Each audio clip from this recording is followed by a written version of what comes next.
कभी आप ब्रह्म मुहूर्त में जगे हैं? जगकर देखिए, संध्या होने के पश्चात जब रात्रि का अंधकार सारे संसार को धीरे धीरे अपने अंधकार में निगलने लगता है, तो यही अंधकार ब्रह्म मुहूर्त में भोर होने से ठीक पूर्व तनिक अधिक काला हो जाता है। कुछ समझे? हमारा जीवन भी कुछ ऐसा ही होता है। जब हमारे जीवन की समस्याएं अपने अंत पर होती है, तो यही समस्याएं एक भीषण रूप लेकर हमारे समक्ष प्रस्तुत हो जाती है और ऐसे परिस्थिति में अधिकतर लोग हार मान जाते हैं, भय खा जाते हैं। परंतु यदि आप हार न माने, भय न खाएं, दृढ़ रहें, निरंतर आगे बढ़ते रहें, तो प्रकाश के रूप में हमारा स्वागत करने के लिए सूर्य उदय सदा हमारे समक्ष प्रस्तुत रहेगा। आपने बरगद के वृक्ष को देखा है? जितना विशाल उतना दृढ़। पतझड़ में वो सूख जाते हैं, परंतु दुर्बल नहीं होते, टूटकर गिरते नहीं। और उसके विपरीत दलदल में उपजे वृक्षों को देखिए, वो दिखने में तो बड़े होते हैं, पतझड़ आए या शीत सदा हरे भरे होते हैं, परंतु इतने दुर्बल होते हैं कि जल धारा के हल्के से वेग से वो गिर जाते हैं। परंतु ऐसा क्यों होता है? कारण है जड़ें। जिसकी जड़ें दृढ़ भूमि में है, वो हर चक्रवात, हर ऋतुओं को सह लेता है, और जिसकी जड़ें दलदल में है, वो स्वयं की जड़ों को दुर्बल बना लेता है। कुछ ऐसा ही मनुष्य भी होता है, जो अधर्म, कुकर्म और असत्य की धरा पर उपजा है। वो समय की एक मार भी नहीं सह पाता, और जो मनुष्य सत्य, धर्म की धरा पर उपजा है, वो हर समस्या से अविचलित हो जाता है। अब आप पर निर्भर करता है कि आप क्या बनना चाहते हैं। हमारे जीवन में मित्र और शत्रु बड़ा महत्व रखते हैं। यदि गंभीरता से सोचा जाए तो ऐसा कोई क्षण नहीं जब हम अपने मित्रों के बारे में ना सोचते हो या फिर अपने शत्रुओं के बारे में। हमारा हर कार्य या तो हमारे मित्रों के हित के लिए होता है या फिर हमारे शत्रुओं के अहित के लिए। हम हर स्थान या तो अपने मित्रों के साथ होते हैं या फिर अपने शत्रुओं के साथ। कोई नहीं चाहता कि उनका शत्रु प्रसन्न रहे। हर कोई अपने शत्रु को नष्ट कर देना चाहता है, और ऐसा करने के लिए वो हर संभव प्रयास करता है। उसे आर्थिक, मानसिक और शारीरिक हानि पहुंचाने का प्रयास करता है। परंतु यदि मैं आज आपको ऐसा मंत्र सिखाऊं जिससे आप अपने शत्रु को सदा के लिए नष्ट कर दे तो, और वो मंत्र है मित्र बनाना। अपने सभी शत्रुओं को अपना मित्र बना लीजिए और आपके सारे शत्रु स्वतः ही समाप्त हो जाएंगे। मैं क्या कर रहा हूं? मैं दिए प्रज्वलित कर रहा हूं ताकि अंधकार को मिटा सकूं। अब आप कहेंगे कि इसमें कौन सी बड़ी बात है ना? परंतु इसमें महत्वपूर्ण बात समझने के लिए यह है कि मैं क्या नहीं कर रहा हूं, और मैं अंधकार नहीं कर रहा हूं। क्योंकि अंधकार को मिटाने के लिए प्रकाश का अस्त्र तो उठाना ही पड़ता है। बुराई को बुराई से नहीं, अच्छाई से जीता जाता है। अन्याय को अन्याय से नहीं, न्याय से लड़ा जाता है।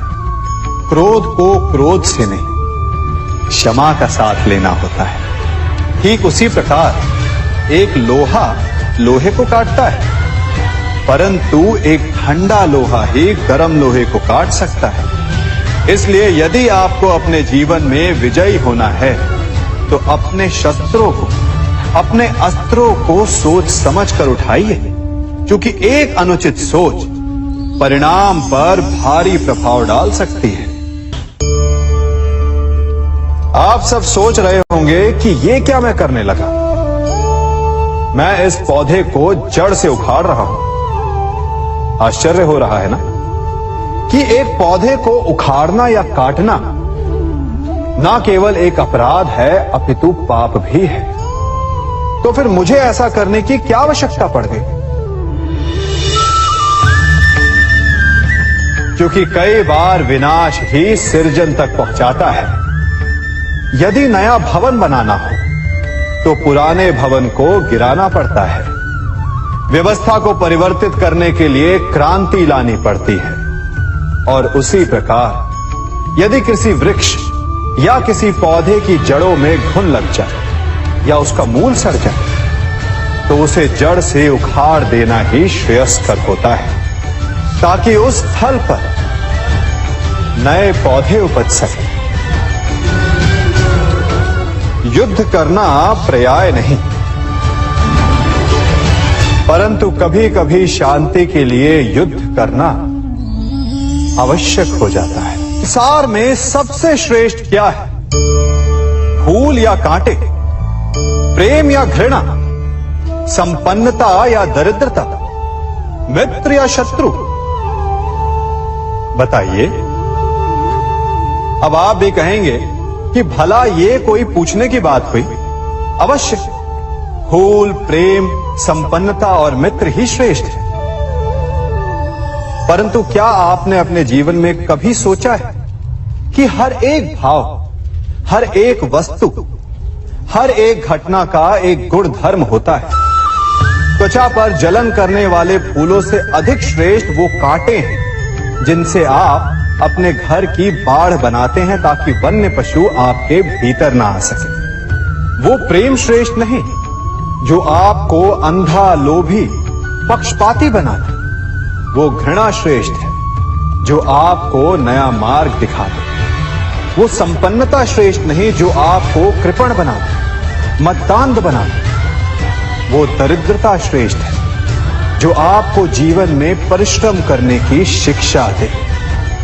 कुविचार देने वाले, बुरा मार्ग दिखाने वाले मित्रों से अधिक श्रेष्ठ वो शत्रु होते हैं जो हमें जीवन का लक्ष्य देते। इसलिए अपने जीवन में हर वस्तु, हर भाव, हर घटना के गुण धर्म को पहचानिए और उसके पश्चात अपना चयन कीजिए।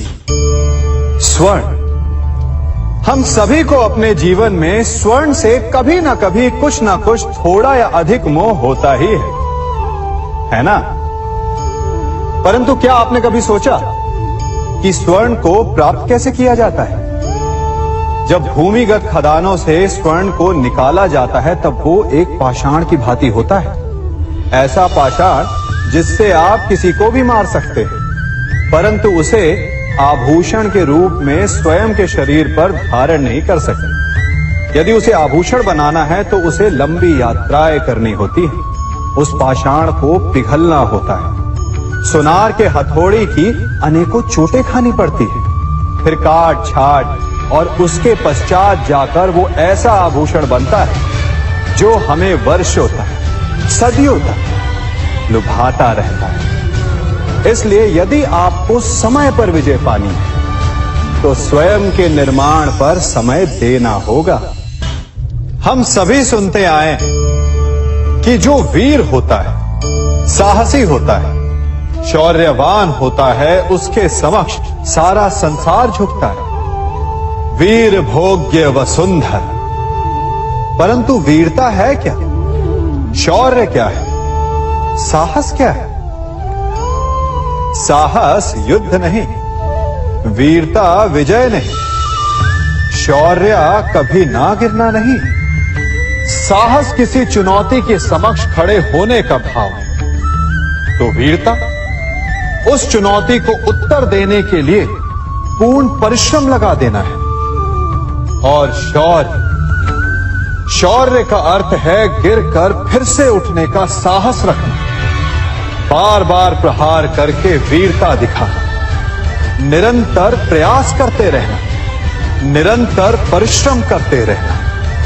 इसलिए विजयी होने से अधिक महत्वपूर्ण है शौर्यवान होना, क्योंकि जो शौर्यवान है उसे विजय मिलना निश्चित है।